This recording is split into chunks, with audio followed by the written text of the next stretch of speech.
నమస్తే 99 టీవీకి స్వాగతం. ఎవరైనా ఎక్కడైనా అద్దెకు ఇల్లు తీసుకుంటారు, లేకపోతే అద్దెకు వస్తువుల్ని తీసుకుంటారు. కానీ అక్కడ మాత్రం అద్దెకు భర్త కావాలంటూ ఉన్నారు. అద్దెకు మొగుడు కావాలి అనేది ఎక్కడైనా విన్నారా? ఈడొచ్చిన పెళ్లి చేసుకోవడానికి అబ్బాయిలు దొరక్క అమ్మాయిలు అల్లాడుతూ ఉన్నారు. అక్కడ మగాళ్లకు అంత డిమాండ్ అన్నమాట. ఈ వింత ఘటన ఎక్కడబ్బా అనే ఆశ్చర్యం కలుగుతుంది కదా. ఇప్పుడు ఆ వివరాలు తెలుసుకుందాం. మన దేశంలో అబ్బాయిలు పెళ్ళి ఎప్పుడు అవుతుంది, పిల్ల ఏడ దొరుకుతుంది అని వెతుకుతూ ఉంటే అక్కడ మాత్రం భర్త ఎక్కడ దొరుకుతాడు అని ఎదురు చూస్తూ ఉన్నారు. మన దగ్గర పురుషులకు తగ్గట్టుగా ఆడవాళ్ళు లేరు. అందువల్ల చాలామందికి పెళ్ళిళ్ళు కావడం లేదు. దీంతో పెళ్లి వయసు వచ్చిన అబ్బాయిలు ముదురు బెండకాయల్లా మిగిలిపోతూ ఉన్నారు. గతంలో ఇటువంటి పరిస్థితి మన దేశంలో ఉండేది కాదు. కానీ ఆడపిల్లలపై ఆంక్షలు, భ్రూణ హత్యలు వంటివి పెరిగిపోవడంతో ఆడపిల్లల సంఖ్య తగ్గిపోయింది. దీని ఫలితంగా మగవారు బ్రహ్మచారుల్లా ఉండిపోతూ ఉన్నారు. అయితే ఇక్కడ పరిస్థితి ఇలా ఉంటే యూరోప్ దేశమైన లాత్వియాలో మాత్రం మనకు ఆపోజిట్గా ఉంది. అక్కడ పురుషుల కొరత విపరీతంగా ఉంది. దీంతో మహిళలు పురుషులను అద్దెకు తీసుకుంటూ ఉన్నారు.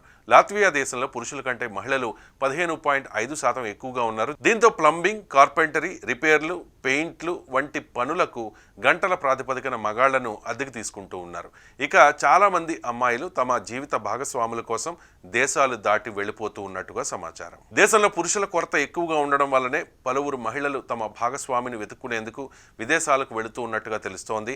అయితే అలా వెళ్ళలేని వారు భర్తలను గంటలు, రోజుల లెక్కన అద్దెకు తెచ్చుకుని వారి సేవలు పొందుతూ ఉన్నారు. లాత్వియా దేశంలో ఆడవాళ్ల మీద అంతగా ఆంక్షలు, వరకట్నం లాంటి వేధింపులు ఉండవు.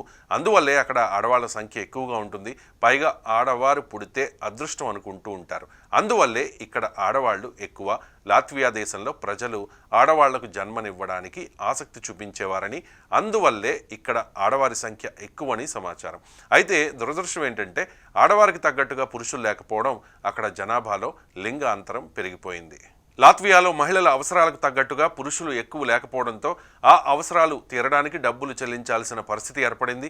అందుకే అక్కడ పలు సంస్థలు గంటల లెక్కన భర్తలను పొందండి నినాదంతో పురుషులను అద్దెకు ఇవ్వడం ప్రారంభించాయి. దీనికి సంబంధించిన అనేక నివేదికలు సంచలన విషయాలను వెల్లడిస్తూ ఉన్నాయి. లాత్వియాలో లింగ అసమానతలు గణనీయంగా పెరుగుతూ ఉన్నాయని, దీని కారణంగా చాలామంది మహిళలు ఇంటి పనుల్లో సహాయం చేయడానికి తాత్కాలిక భర్తలను నియమించుకుంటూ ఉన్నారని నివేదికలు తెలిపాయి. తాము అద్దెకు ఇచ్చే భర్తలు ప్లంబింగ్, కార్పెంటరీ వంటి ఇంటి పనులు చేయగలరని ఆ సంస్థ పేర్కొంది. జీవన విధానం, దురలవాట్ల కారణంగానే పురుషుల జీవనకాలం తగ్గిపోయి పురుషుల అసమతుల్యత ఏర్పడిందని, దేశంలోని పురుషుల్లో 31% మంది ధూమపానం చేస్తారని, అదేవిధంగా ఎక్కువ మంది ఊబకాయంతో బాధపడుతూ ఉన్నారని వరల్డ్ అట్లాస్ వెల్లడించింది. లాత్వియాలో పురుషుల కంటే 15.5% ఎక్కువ మహిళలు ఉన్నారు. ఇది యూరోపియన్ యూనియన్లో సగటు అంతరం కంటే 3 రెట్లు ఎక్కువ. 65 ఏళ్లు మరియు అంతకంటే ఎక్కువ వయసు ఉన్నవారిలో పురుషుల కంటే 2 రెట్లు ఎక్కువ మంది మహిళలు ఉన్నారని వరల్డ్ అట్లాస్ గుర్తించినట్లుగా తెలుస్తోంది. పండుగల సమయంలో సహోద్యోగులందరూ దాదాపు మహిళలే కలిసి పనిచేసుకుంటూ ఉంటారని, అదంతా తమకు ఆనందాన్ని ఇచ్చినప్పటికీ మెరుగైన లింగ సమతుల్యత ఉంటే మరింత ఆకర్షణీయంగా ఉంటుందని అక్కడి మహిళలు వెల్లడించారు. ఇంట్లో పరిమిత ఎంపికలు ఉన్నందున చాలామంది మహిళలు భాగస్వాములను వెతుక్కుంటూ విదేశాలకు ప్రయాణిస్తారని చెబుతూ ఉన్నారు. అత్యవసర సర్వీసుల్లో పనిచేయడానికి పురుషులు లేకపోవడంతో అక్కడ ఎక్కువ డబ్బు చెల్లించడానికి కూడా వెనకాడడం లేదు.